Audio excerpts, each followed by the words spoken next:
PO ಮಾತಾಡ್ತಾ ಇದ್ದೀನಿ. ಎಲ್ಲ ಪೋಷಕರಿಗೆ ಮತ್ತೊಮ್ಮೆ ನಮಸ್ಕಾರ.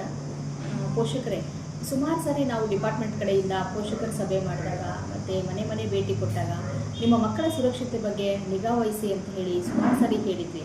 ಆದಾಗ್ಯೂ ಕೂಡ ನಿನ್ನೆ ಒಂದು ನಡೆಯಬಾರ್ದಂಥ ಒಂದು ಘಟನೆ ನಡೆದೋಗಿದೆ. ಬಹಳ ದುಃಖದಿಂದ ನಾನು ಈ ವಿಡಿಯೋ ಮಾಡ್ತಾ ಇದ್ದೀನಿ.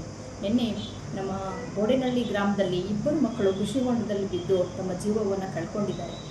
ದಯಮಾಡಿ ಮತ್ತೊಮ್ಮೆ ತಮ್ಮೆಲ್ಲರಲ್ಲೂ ಕೂಡ ವಿನಂತಿಸ್ಕೊಳ್ತಾ ಇದ್ದೀನಿ, ಈ ಹಾಲಿಡೇಸಲ್ಲಿ ನಿಮ್ಮ ಮಕ್ಕಳನ್ನು ನೀರಿಂದ, ಬೆಂಕಿಯಿಂದ, ಕರೆಂಟಿಂದ ಮತ್ತು ವೆಹಿಕಲ್ಸಿಂದ ಗಾಡಿಗಳನ್ನು ಕೊಡಬೇಡಿ. ಮಕ್ಕಳಿಗೆ ನಮ್ಮ ಮಕ್ಕಳೇ ನಮಗೆ ಆಸ್ತಿ.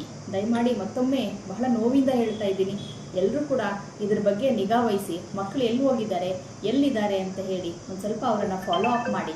ಒಂದ್ಸರಿ ಕಳ್ಕೊಂಡ್ವಿ ಅಂತಂದರೆ ಅದು ಕೇವಲ ಕುಟುಂಬಕ್ಕೆ ನಷ್ಟ ಅಲ್ಲ, ಇಡೀ ದೇಶಕ್ಕೆ ನಷ್ಟ. ಅದು ದಯಮಾಡಿ ನಿಮ್ಮ ಮಕ್ಕಳನ್ನು ಸುರಕ್ಷಿತವಾಗಿ ನೋಡ್ಕೊಳ್ಳಿ ಅಂತ ಹೇಳ್ತಾ, ಆ ಮಕ್ಕಳಿಗೆ ಸ್ವರ್ಗ ಪ್ರಾಪ್ತಿಯಾಗಲಿ ಮತ್ತು ಆ ಮಕ್ಕಳನ್ನು ಹೆತ್ತಂಥ ತಾಯಿ ತಂದೆಗೆ ಭಗವಂತ ದುಃಖ ಭರಿಸುವಂಥ ಶಕ್ತಿಯನ್ನು ಕೊಡಲಿ.